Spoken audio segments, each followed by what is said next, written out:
Let's get started, shall we? Our speaker today is of special consequence for me because he was one of my dissertation advisors when I graduated with my PhD. I don't know if that is information that he likes me to share, but it is true, so there you go. Dr. Todd Moye got his PhD in U.S. history from the University of Texas in Austin. I've heard that's a good school. With a dissertation that became his first book. Oh, wait a second, I have...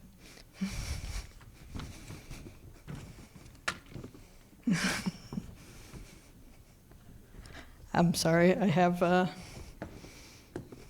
his first book, Let the People Decide, Black Freedom and White Resistance Movements in Sunflower County, Mississippi, 1945 to 1986. He is a historian of modern U.S. history. I don't know what that means. Post-World War II, okay. And the director of the University of North Texas Oral History Program. His work mainly deals with African American civil rights movement, as this book, and his second book, which is this one, the Tuskegee Airmen, Freedom Flyers, the Tuskegee Airmen of World War II, published in 2010. Much of the research for that book he did as director of the National Park Service's Tuskegee Airmen Oral History Project, and he's going to share some of that with us today. So he is the Fenton W. Robnett Professor of U.S. History and University Distinguished Teaching Professor. He taught me everything I know about oral history and being comfortable with silence. Please welcome Dr. Todd Moye. Thank you very much. I am very happy to claim Karen as one of our grad students. And I see a couple of other former UNT grad students here as well. The takeover is proceeding apace here at Tarrant County College, the UNT takeover. Just shout out some answers to me. This is a picture of Tuskegee trained pilots at Ramitelli, their air base in Italy, in March of 1945. They're being briefed about a mission that they're about to take off on. What do you think they're fighting for? What are their goals as they're fighting World War II? Shout it out so I can hear. I can't hear that. Beat the Nazis. That's a good reason, right? They're fighting the Nazis in World War II. What else are they fighting for? Equality, right? The chance to prove that African Americans can do these jobs as well as anyone else can do. What else? The official policy of the United States Army Air Forces, there wasn't an Air Force yet. That's created shortly after World War II. But the official policy of the Army Air Forces before World War II was that African Americans could not be trained to be competent military pilots. So part of what they're fighting here is simply to prove that they can do that job. Anything else?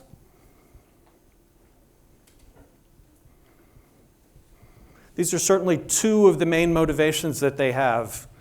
And the term that historians use for these dual motivations, these dual goals that African Americans had in fighting World War II was the double victory.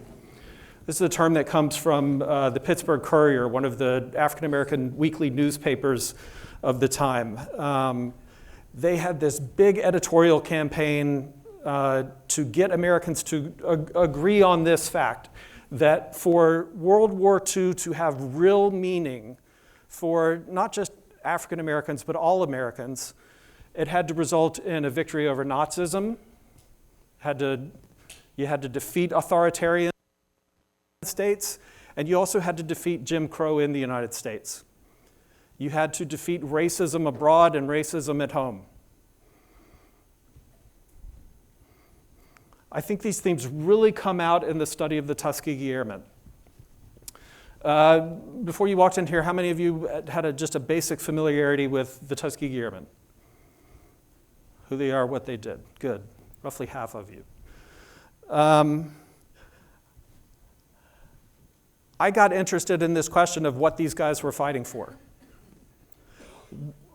Why would you, so these men all grew up in a country in which they were segregated, in which they and their parents could not vote in large sections of the country, in which they did not have the same opportunities, the same access to colleges that white Americans had, didn't have access to all sorts of opportunities. They grew up in that country. Why would they fight for that country? It's a hard question to answer, isn't it? What was in it for them? I got interested in this question and fortunately had a long time to think about it and a long time to work on it, because I was given the chance to ask a lot of the men who had that experience why they had done that. I was lucky enough to direct an oral history program called the Tuskegee Airmen Oral History Project that was based out of a National Park Service office in Atlanta from 2000 to 2005. It was part of a larger effort to create the Tuskegee Airmen National Historic Site, which has been up and running for about 15 years now in Tuskegee, Alabama. If you're ever driving from Atlanta to Montgomery or to the beaches on the Florida Gulf Coast, you'll drive past Tuskegee and you have a chance to stop there and learn about this history at the airfield where they learned how to fly. It's a really interesting little National Historic Site. I really want to recommend it to you if you ever find yourself driving through that part of the world. But I was lucky enough to work on a team of people who interviewed more than 800 Tuskegee Airmen. And the way we define that, we weren't just interviewing the pilots, although we were certainly very interested in the pilots and their experiences, but we wanted to get these first-person perspectives and record them from everybody who was a part of the experience. So we did more than 800 interviews with pilots, parachute packers, mechanics, secretaries, nurses, dentists, all sorts of people who worked at Tuskegee, Alabama as part of this effort to train military pilots to prove that African Americans could do this as well as anyone else, to prove that they were just as patriotic as anyone else, and to open up doors for other Americans as a result of that. I turned, not all of those 800 oral histories, obviously, but that's the basis of the book Freedom Flyers that I published in 2010. I was really interested in a few themes as I did that. For me, the most interesting people in history are the people who, if you think of history, think of American history and the way the United States changes. I think it makes sense to think of a series of waves of change, right? The waves come in, the waves go out, things change a little bit. Every once in a while, there's a big wave, right? Every once in a while, there's a big set of social changes. Every once in a while, the economy changes in really big ways. Every once in a while, our political system changes in really fundamental ways. I think the most interesting people are the ones who both push that wave and kind of ride the wave at the same time. And to me, the Tuskegee Airmen are perfect illustrations of that concept. They're pushing this humongous social change in the United States. At the beginning of the war, no one would have predicted that one of the major outcomes of World War II for the American people, for the American political system, for social life in the United States, one of the major outcomes of the war would be the jumpstart of a civil rights movement. No one would have predicted that. The Tuskegee Airmen and a few other people made that happen.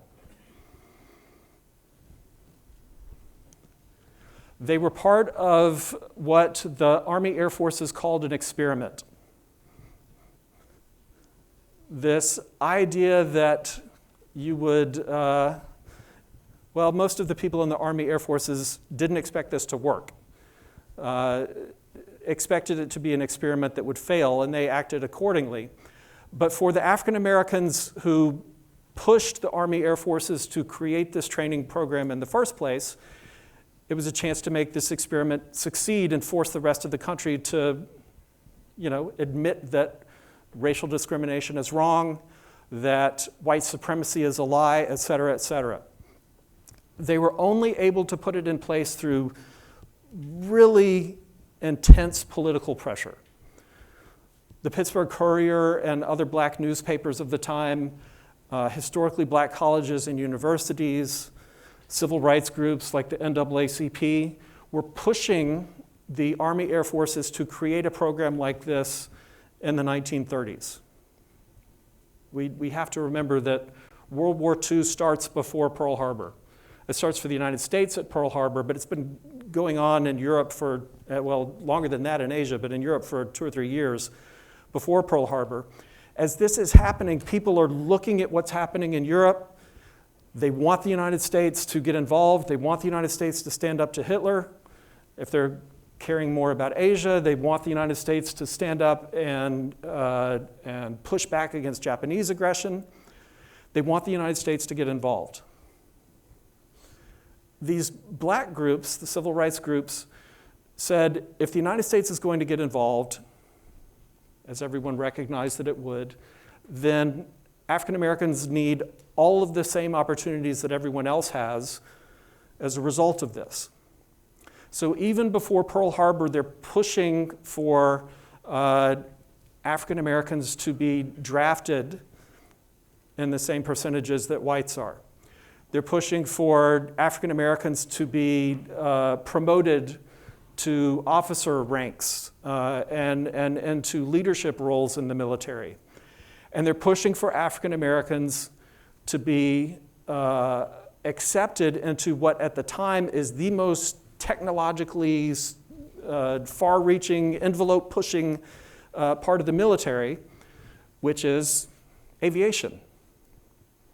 So even before Pearl Harbor, they're pushing for this. They're pushing for historically black colleges and universities to get civilian pilot training programs, like the one at Tuskegee that you see pictured here.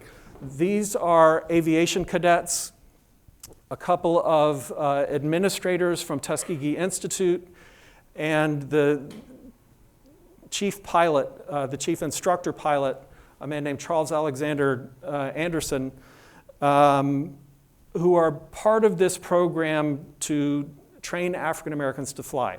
That was in place in Tuskegee by the mid-1930s. By 1941, it's far enough along that it's created a cadre of people who can easily be admitted into a military flight training program and trained up to fly military airplanes. But it's been ongoing for a few years. And each time these people are able to push that wave a little bit further, they create more opportunities and more things that they can take advantage of when the wartime emergency creates a new set of circumstances in the United States of America. The people who lead this program are absolutely remarkable. Another thing that interests me about this is that there's so much bottom-up history in a story like this. It's a story of so many people from so many different backgrounds working together. It takes so many of them to make this succeed from the bottom up, but it also takes some really gifted leaders. To use a loaded term, it takes some great men, right? We normally think of bottom-up history as being the opposite of great man history, but this is a case where there's excellence from the bottom up and there's excellence from the top down. The people who led the program at Tuskegee were a father and son, Benjamin O. Davis Sr. and Jr. General Davis is the first African-American general in United States history. He was promoted to that rank in 1940 as a political response to the civil rights activism. At the same time that he was promoted, President Roosevelt also created this program at Tuskegee to train black pilots. It's only created as a response to that political activism. I think that's important to remember. His son, Benjamin O. Davis Jr., is one of the first African Americans who's going to be trained to fly, and he's going to become the commanding officer of the Tuskegee Airmen and their combat unit, the 99th Fighter Squadron and then the 332nd Fighter Group. Colonel Davis Jr. had gone through West Point not long before this and had the experience of being silenced. He spent 4 years as one of, I think he started out as one of 3 African Americans, I may be wrong on this. By the time he graduated, he was the last one, but he had the experience of, in 4 years, no one spoke to him except in official circumstances, right? So nobody spoke to him in the mess hall. Nobody said, hey, how's your day going? Nobody chit-chatted with him for 4 years. When you think about how important that experience is to you as a college student, you can imagine what kind of inner fortitude it takes to get through an experience like that, when you know that no one wants you there, right?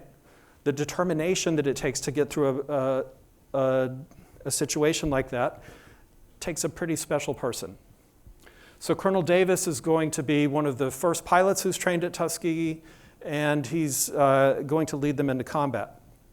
You also see here in the middle Colonel Noel Parrish, who is one of the rarest birds in all of the United States in the late 1930s.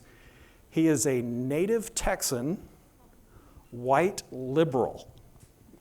If you can imagine, there are white liberals in the state of Texas. He's somebody, he didn't wear his liberalism on his sleeve. He's not someone who just went out and made speeches all the time and all this stuff, but he just fundamentally, in his bones, believed that people are pretty much the same. He didn't believe in the racist stuff that he had been taught in Texas schools.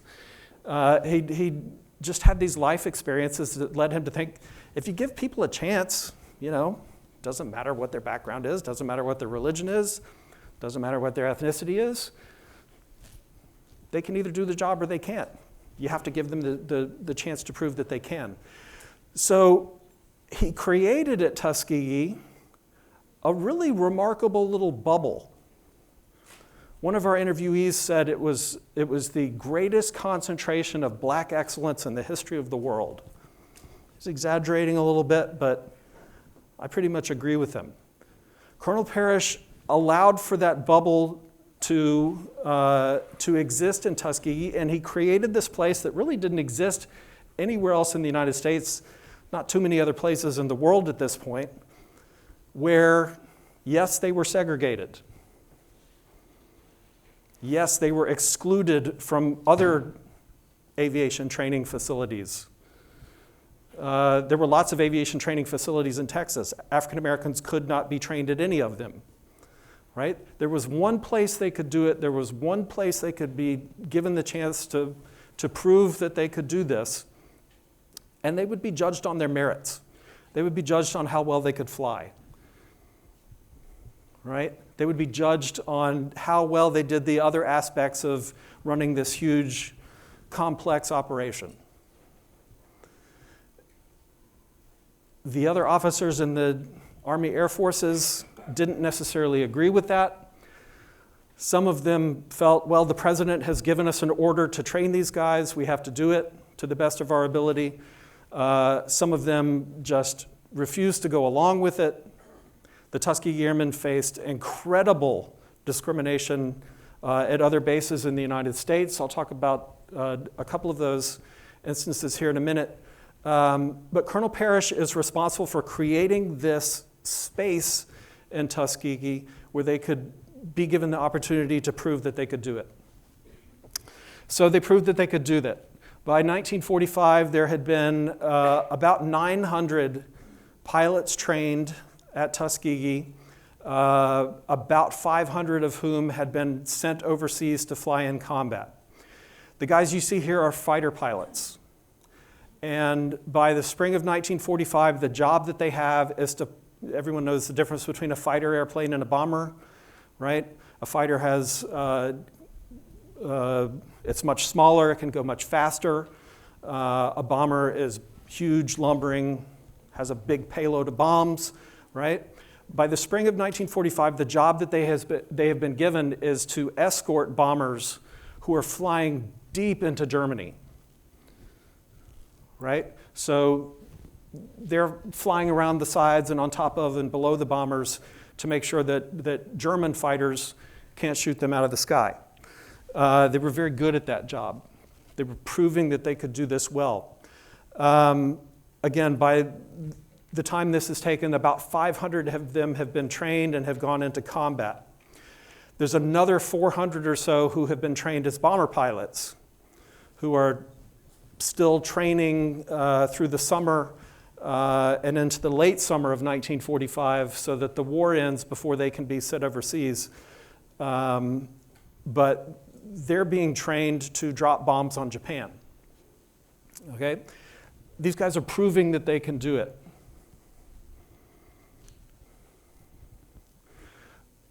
The bomber group is part of a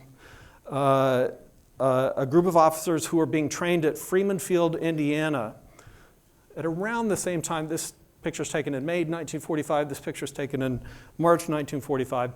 This is taken at around the same time. While the fighter pilots are risking their lives, 66 of them die in combat, right? While they're doing that, while they're protecting the bomber groups, and incidentally, every time you save one bomber from being shot down, you save 10 lives. That's what was at stake when they provided this fighter escort. While they're doing that, this group is training in Indiana.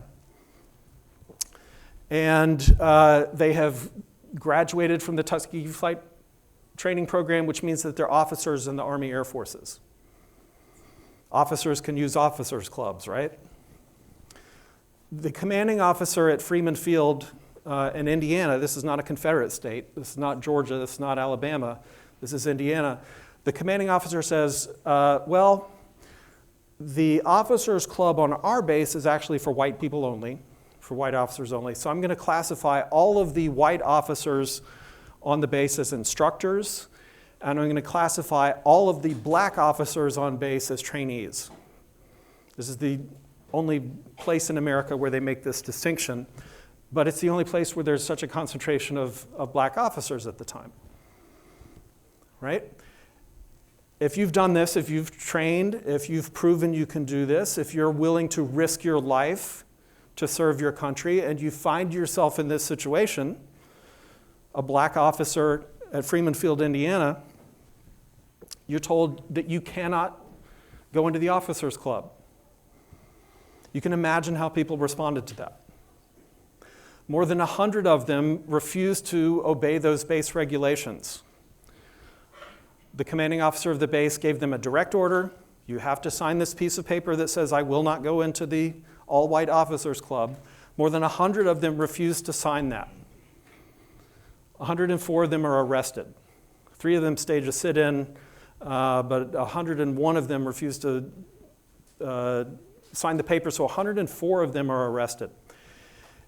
If you're arrested for disobeying an officer during time of war, you're court-martialed. And the ultimate penalty for that is death. You can be put to death for disobeying a direct order during wartime. That's what's at stake here. 104 of these men did this and were sent to the brig.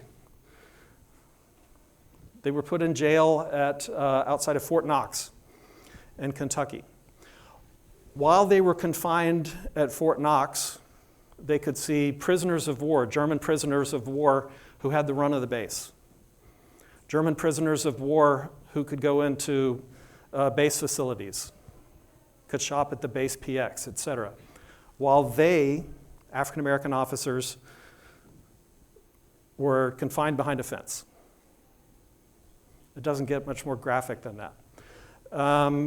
But this is part of what I wanted to get into when I wrote the history of the Tuskegee Airmen. I think what these 104 officers did is in some ways just as important as what these hundreds of officers did. In the same way that these men were fighting for American freedom, These men were fighting American enemies. So were these men. Some were doing it overseas, some were doing it at home. But that's part of the history that I tried to get into as I got into this. I want to play you a few clips from interviews from the Tuskegee Airmen Project. Again, these were created for the National Park Service.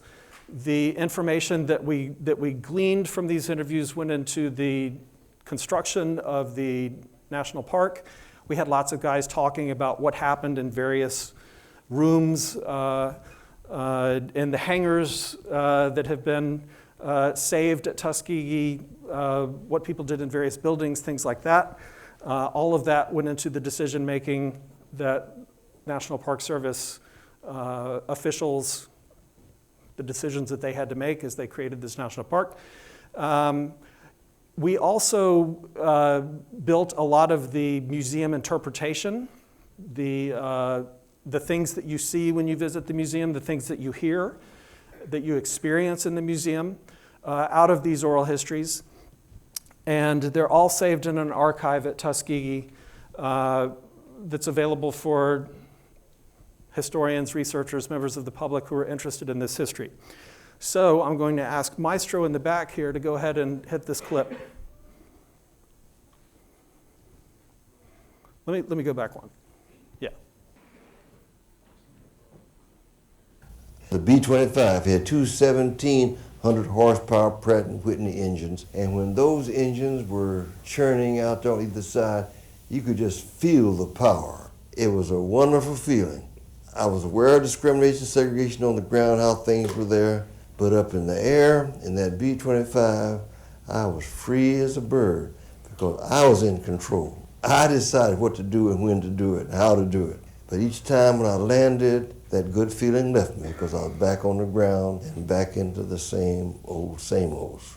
But up in the air, I was free as a bird. Thanks. So you can see for people who went through this training, who learned how to fly the planes, it's about more than just learning to fly a plane, right? It's about more than just, dropping bombs. It's more than just about fighting Nazis. It's about personal liberation as well. That comes through in lots of the interviews. It was the case also, not just for the pilots, but for other people who were involved in the program.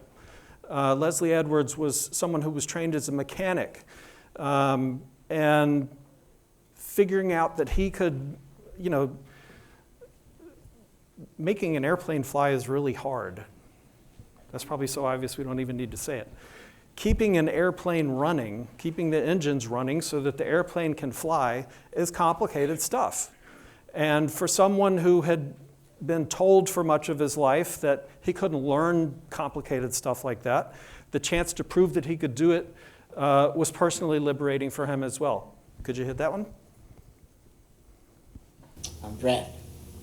And when I go in service, I'm a high school dropout, so when they give me a test and they tell me, well, you're going to have to go to Cooks and Baker School because, and then they say, wait a minute, something about your test, we have to retest you again.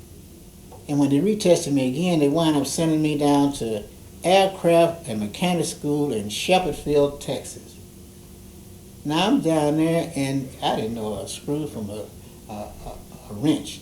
And they said, you're going to have to learn how to do all this. And now they're telling me if I don't learn all this, I'll be sent over to Europe. And I'm thinking about I may not see my wife again. And I become so nervous and everything and so upset. But the fellows I met from Detroit, New York, Chicago, Los Angeles, Florida, Alabama, they rallied around me and they say, Edward said, we can learn this, we can get this. He said, you can do it. And when we got into the real deep training to educate ourselves, the fellows I was around, we were going to do this. We would stay up all night because it was exceptionally good at studying. I was amazed at how much they could retain. And I began to find out that if I studied I began to find out I could retain as much as they could. I began to build a certain amount of confidence in Leslie Edwards. They had me doing things I had never did before. And when we finally finished up, I was at the top of the class. One of the things I like about that is the way he describes the camaraderie that develops among people who come from every part of the country, right? Maybe bubble is not the right term for what develops at Tuskegee, but it attracts people from all over. And at the beginning of the war, in order to get into the aviation program, you had to have at least 2 years of college. This was at a time when fewer than 2% of African Americans had been to college. So the people associated with the pilot program, the cream of the cream of the cream of the crop in the United States, but that's also the case for other people who are drawn to Tuskegee to work in the other roles as well. And that wasn't just men. Could you hit that one for me? My name is Fenton W. Boyd, and I was born in Macon County, Tuskegee, Alabama. Now, when this was during World War II, and I imagine they took most of the able men, carried them to the army, and they were short of manpower down at the little airfield. Mm-hmm. So they announced that they would like to have as many women to come and take a test. I took a class. They had classes there. After we had those classes, then they gave us a test, and I passed the test, and I was selected one of the ones to work at Moulton Field. We used to change we do what you call a checkup on the airplanes before the cadets would fly. So then we'd have to have what you call a check, 25-hour check, 50-hour check, and a 100-hour check. Then our airplanes would then, Mr. Humble, being over the maintenance department, he'd have to come in behind us and check them to see if did the type of work that needed to have been done on the airplane. Then the next morning, we would have to take them out. We'd have to warm them up, take them out on the field for the cadets to fly. Who would have to take them out? We would. All the ladies would take them out on the field. Right. We taxi the airplanes out on the field, warm them up, take them out on the field and warm them up, and have them ready for the cadets to fly. Then I learned to fly. Surely did. Got in that plane and went on to didn't think about what could have happened. But then the thing happened. Yeah. Yes, indeed. I would say it was quite an experience for the women, because this was really the first time that I have heard of women being connected with this type of work. That's another good example of the opportunities that are opened up as part of World War II. World War II it's a national emergency, right? Everything else goes out the window. All we care about is winning the war, right? If you're thinking in those terms, then you care less about racial segregation, then you care less about gendered ideas of who's able to do one job but unable to do another job. Right? That emergency creates these opportunities that African Americans certainly, but American women can take advantage of and begin to change ideas about gender roles as well as racial roles and racial segregation. I went home. First time I had a photo, went home in my uniform and everything. He was this second lieutenant anyway. And I had an older brother. He had a heart murmur and couldn't get in the service. And he was crazy about me and crazy about this idea that I was a lieutenant in the Army. And he says, come on, says, I want to take you downtown. I want to see some of them folks salute you. I said, oh man, no. Talk about somebody saluting me. I said, no, man. We got to go. I didn't even want to do it. I did not want to do it. I said, oh, that's just wasting my time. But he insisted, so says, okay, we'll go down, we'll do that. We got downtown, and We'd run into somebody, they would salute, and I would salute, you know, and everything. White, when I was sorry, and black people down there was in the military. All I would salute. He see somebody cross the street, make him salute. And that time to salute, he'd just fall out. Oh, well, good, how it is. See another, salute. Oh, he'd have a good fit. Then, what I realized later is that this meant so much to him. He was so proud of his brother, the things that I'd accomplished and everything, and how that was. He was really proud of it.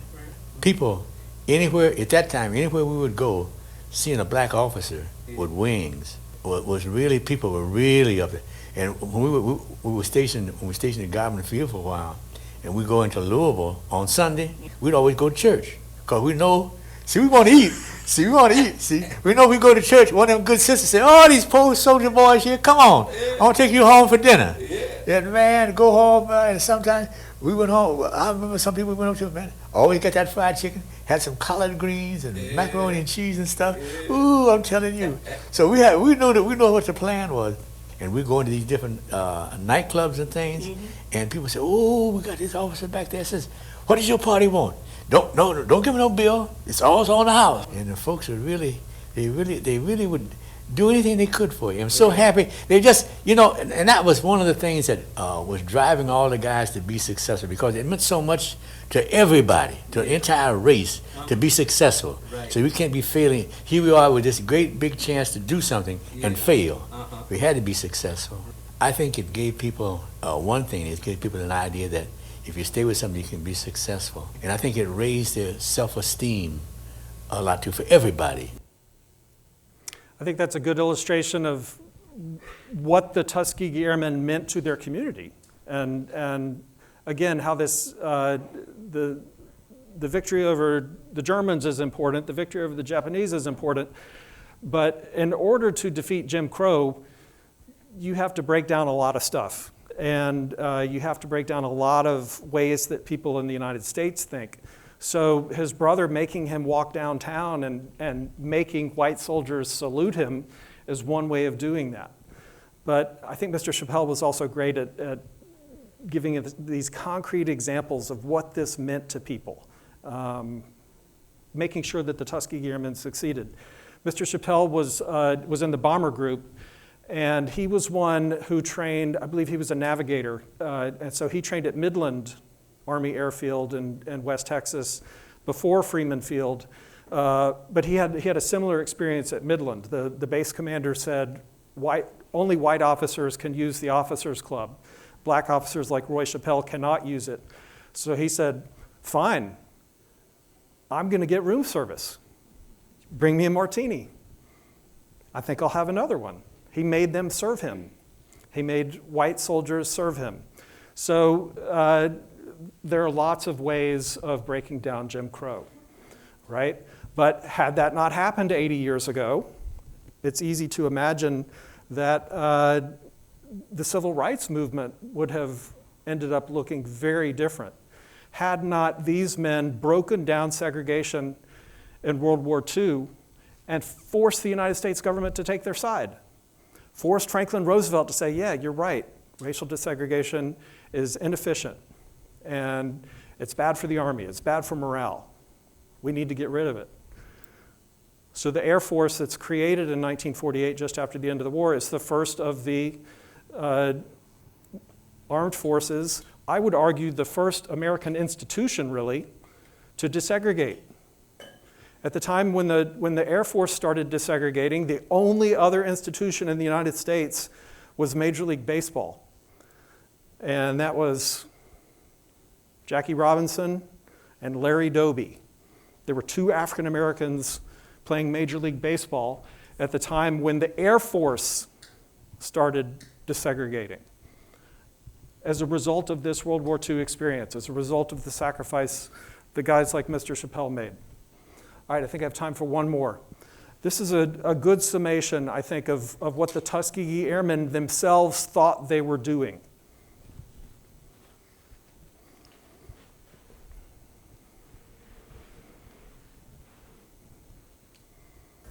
I think this is one of the big surprise and untold story.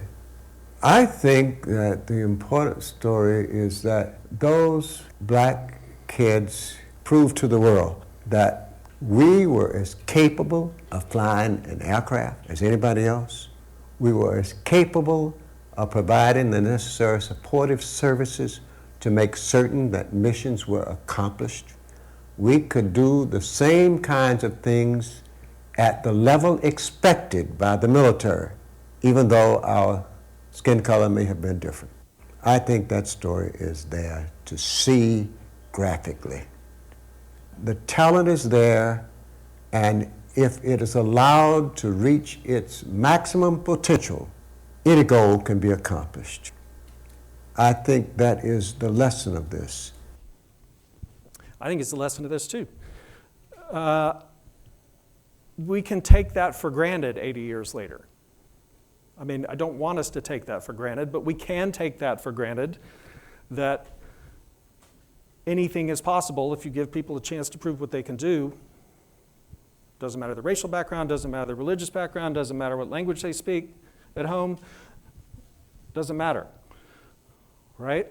But we can only take it for granted because of the sacrifices that they made in the 1940s. And the fact that they forced the federal government to take their side. By the time the mass civil rights movement of the post-World War II period began in Tuskegee's backyard in Montgomery, Alabama with the bus boycott, by the time that began, powerful people, powerful institutions within the federal government had already taken the side of desegregation. And as a result of that, the civil rights movement looked a lot different in the 1950s and 1960s than it might have otherwise.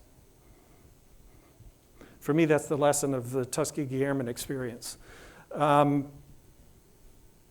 I think I will end it there so I can take any questions you might have. I understand that several of you have watched the HBO movie, The Tuskegee Airmen, with Dr. Wisely, is that right?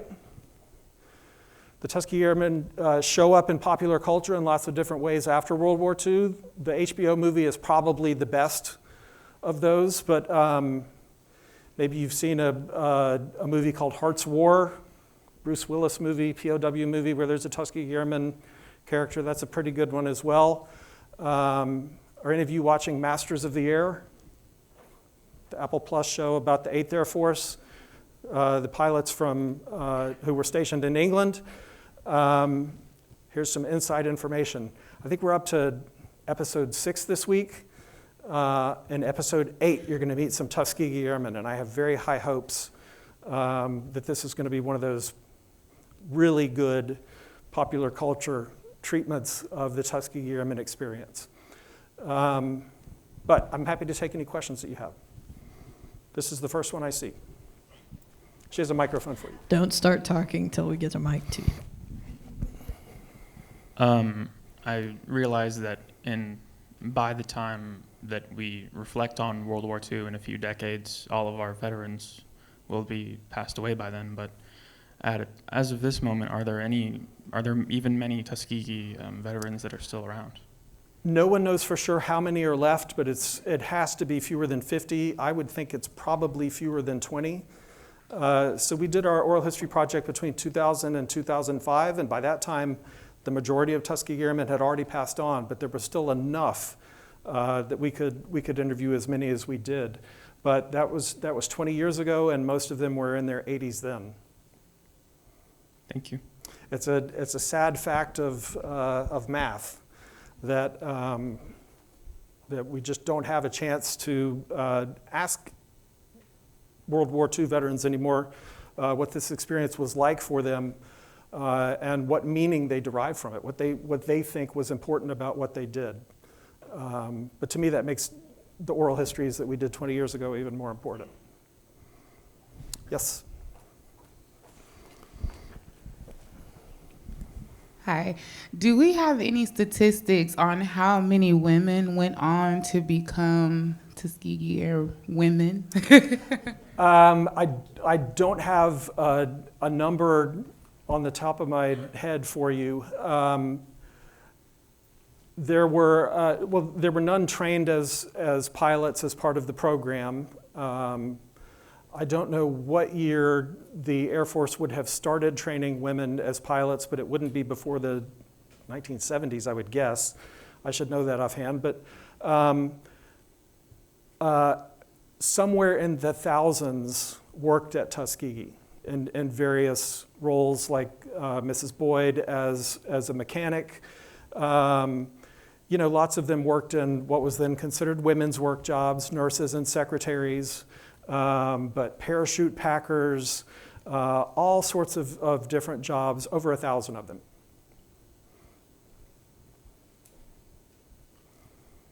If no one else has a question, I do. So I had a student one of those who watched the movie with us, and his question, because I think he has a class during this period of time, so he couldn't be here, very upset about it, was how many Tuskegee Airmen were there all told? So the way we defined the term for our oral history project was anyone who entered the pilot program, they didn't have to graduate from it, anyone who supported the pilots in any job category that we could document, right? If there was a piece of paper somewhere that said you worked at Tuskegee Army Airfield or Freeman Field or one of these places and in a role supporting the Tuskegee Airmen, then we consider you part of this. And by that definition, there were more than 15,000. But of that number, only I believe it was 996 of them were graduates of the pilot training program. At the beginning of the war, so the pilot training program is created in 1940 by President Roosevelt, again, in reaction to the political pressure he's getting. Had those groups not put the political pressure on Franklin Roosevelt, there would have been no Tuskegee Airmen. The Army pushed back against that the whole way. They said the Army is not a sociological laboratory. That's their direct quote, right? The rest of the United States is segregated. Why should we be expected to desegregate? That's not the Army's job, right? Well, it is the Army's job if the president tells them it's their job. So somebody had to tell the president to tell the Army that it was their job. That's what they did. So they create the flight training program in 1940, but they only plan for one squadron of black pilots. That's about 36 pilots make up a squadron. There are, I think, 12 million plus African Americans in 1940, but you're only going to have 35 pilots. So in the beginning of the program, people who were perfectly good pilots who were hitting all of the benchmarks they're supposed to hit in their training are being washed out of the program because there simply aren't enough slots for them. They might go into instructor roles, they might become mechanics. Later in the war, when the 477th Bombardment Group is created, they could be pushed off into navigator roles, gunner roles, these sorts of things. But at the beginning of the war, there's only a spot for 35 people. And it really puts a lot of downward pressure on the people who are going through the program. And that HBO movie really does a good job of describing what that pressure was like for them. That's one thing I think it illustrates really well. That was a very good movie. But I wanted to ask you about another movie that I noticed that you didn't mention, and that is George Lucas's Red Tails. We're being recorded, so I don't want to diss George. It has some. Let's concentrate on the high points. It has some good things about it. I heard so many descriptions from these people about life in Remetelli, their base in Italy, and what it was like, and what it sounded like when all the planes took off at the same time. And I thought Red Tails did a really good job of portraying those aspects of life at Remetelli. Some of the other stuff I didn't care for as much. I will say they made a really good documentary, though. Drawing a blank on the name of his production company for some reason. At Skywalker Ranch. Anyway, they made a really good documentary about the Tuskegee Airmen experience that I think if you can find a DVD of Red Tails, you can find a copy of that documentary.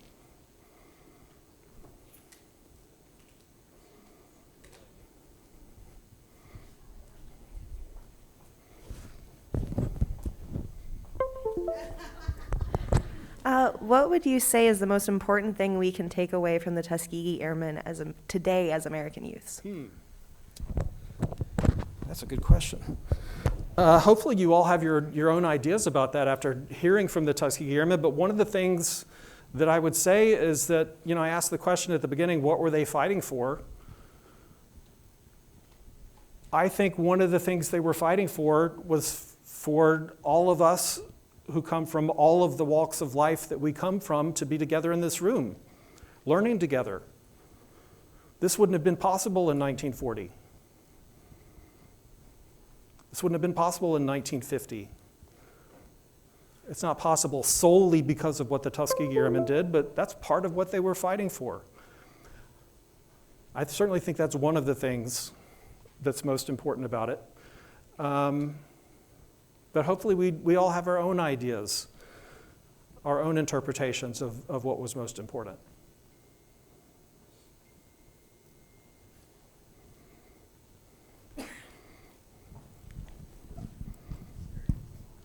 Just to piggyback off of her question, so like in the Civil War, there was kind of like the same thing where they recruited African Americans to kind of free themselves, and the Tuskegee Airmen.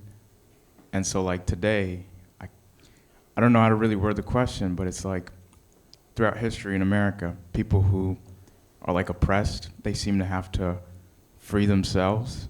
And so like right now with like women and the LGBTQ, do you think that's the same thing?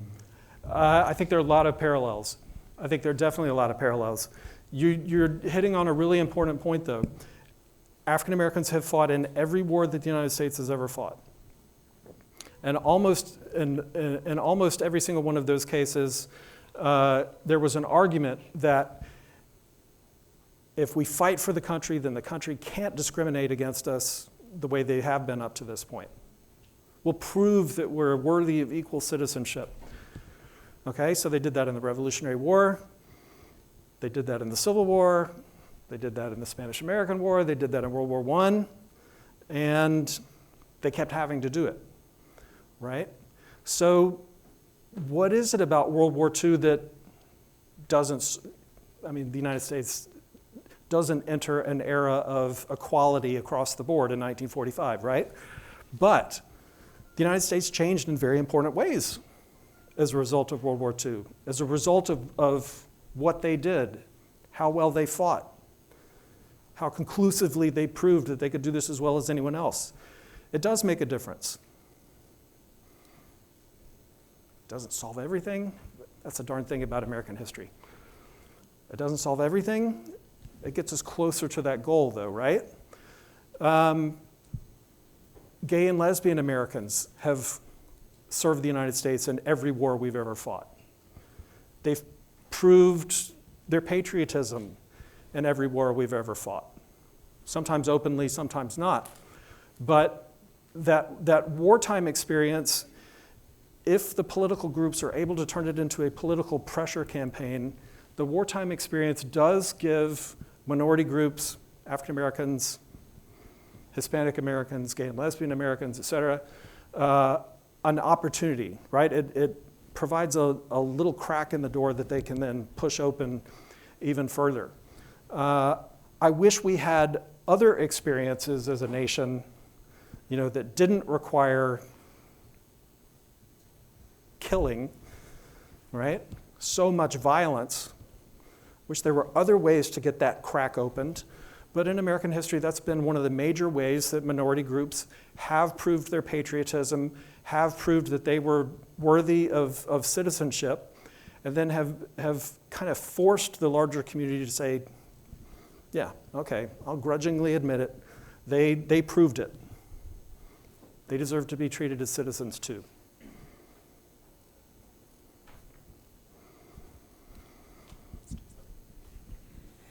Do you feel like, as far as the Tuskegee Airmen in World War II, the women that were working and doing jobs like being nurses and secretaries and stuff like that, for the world to kind of see that they were able to do not the same jobs that the men were doing, but almost the same. Do you feel like it had a huge impact on basically the women being able to have the same, like do the same jobs, or as men further on in history? I think it did have a huge impact during the war. But for lots of different complicated reasons, American men decided after the war that they wanted things to go back the way they were. And they wanted women to be wives and mothers first, and workers second. I don't have a great explanation for why women had that experience of pushing so far forward during the war and then coming back to the pre-war realities, where African Americans as a whole were able to push forward and keep pushing forward.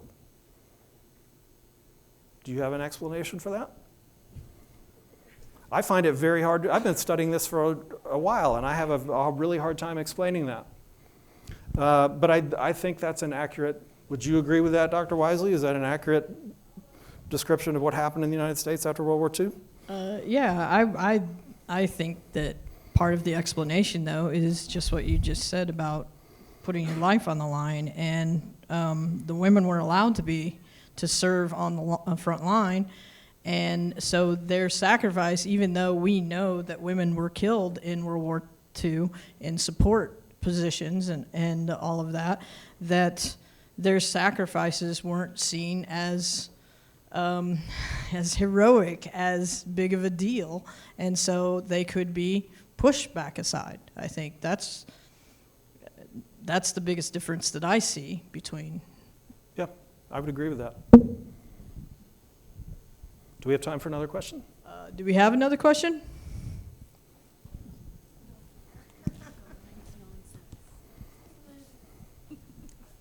Do you want the nonsensical question, or do you want my question? You go for it. Okay. This question kind of pushes out of the Tuskegee Airmen milieu, if we say it that way. But what I'm wondering is, how did Tuskegee Airmen view the Vietnam conflict later on? We'd gone through civil rights legislation and voting rights and all that other stuff, and of course Vietnam becomes much more controversial as time goes by, and African Americans serve valiantly and fight and die in high numbers. So did Tuskegee Airmen give opinions? Were they sought out for their opinions? What did they say? I'm trying to remember. When you interview 800 plus people from any group, it becomes hard to generalize about them. But I do remember a few things they said that I could generalize about. They were hyper patriotic. I think that's a fair generalization to make. They were gung ho to serve their country. That, of course, not across the board equally, but the ones who stayed in the military certainly, and there were hundreds of them who stayed in the military through Vietnam. One of the pilots that I got to be closest with, Charles McGee, at one point held the record for most combat flights flown by an American pilot because he stayed in through Vietnam. So he flew in Korea as well. So it was I think it's safe to say that they were less critical of the war than the country as a whole was, the way certainly of American leadership and the way that it prosecuted the war. But we were interviewing during the Iraq War too, and one of the interesting things I found was that they were all convinced that the air war was going to be the difference in Iraq. We were just going to bomb Baghdad, and Saddam Hussein was going to have to surrender, right? Because the air war is everything. Air superiority is everything. And that's pretty consistent with people who were in the Air Force. They always think that what the airplanes do is going to be the difference maker in the war. And it certainly makes a big difference in World War II, but it's not definitive. It wasn't definitive again in the Iraq War. But that was one of the things we noticed in the interviewing project, was that they all wanted to talk about how great the Air Force was. Yeah. I think there was a question here.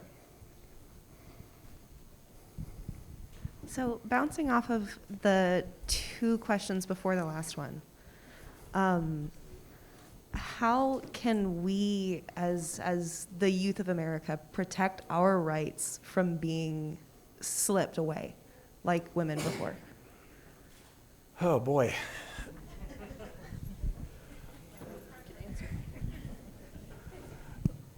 I'm trying to think of what the best example from the Tuskegee Airmen experience would be. And I'm not sure how strongly I agree with it in this case, but one of the examples from their experience is that by serving your country, by putting your body on the line, by proving your patriotism, you make it harder for the country to discriminate against you. I'm not sure that lesson applies, across all contexts, but it's one of the lessons that they certainly drew from it. Another lesson is that it's not just the guys who are fighting in the military who are a part of that, right? It takes the black newspapers, it takes the black civil rights groups, it takes all of these people putting pressure on the president. So it's a big, wide coalition of people who are fighting for the same goal. Maybe that's a better example. Maybe that's a better lesson to draw from it.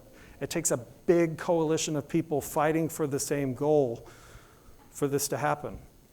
And in the same way that Noel Parrish, this white guy from Texas, is largely responsible for giving the Tuskegee Airmen this chance, it's not only African Americans helping them open up the opportunities that they needed. It can't only be gay and lesbian people who are fighting for equal human rights in Texas or anywhere else. It has to be all of us fighting together.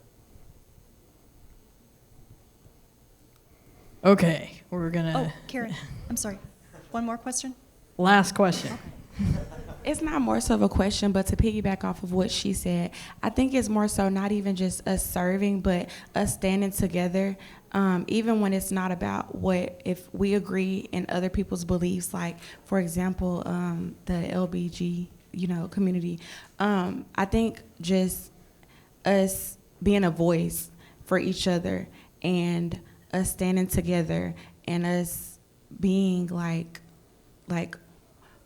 because if you fought, like if you accept anything, then you basically get anything. So even like with the black community, there's a lot of things that now we have access to or knowledge of that our parents didn't have access to or knowledge of, and we literally have to, teach it to ourselves or try to find the resources for certain things. But I think it's just more so of us knowing that, and then, like I said, just standing for what we believe in, like always. Great point. So, yeah. Thank you. Okay, all right. So we want to give something to you for coming out here. And this is, it's an owl, and it's an owl because it represents our little podcast that we do about movies called Watch Wisely, and Wisely is our, owl. Is our symbol. And Samantha over there created this thing, and she made it with a red tail. Nice. For the Tuskegee Airmen. Nice. So there you go. The Tuskegee Airmen flew airplanes with red tails, yes. Thank you very much.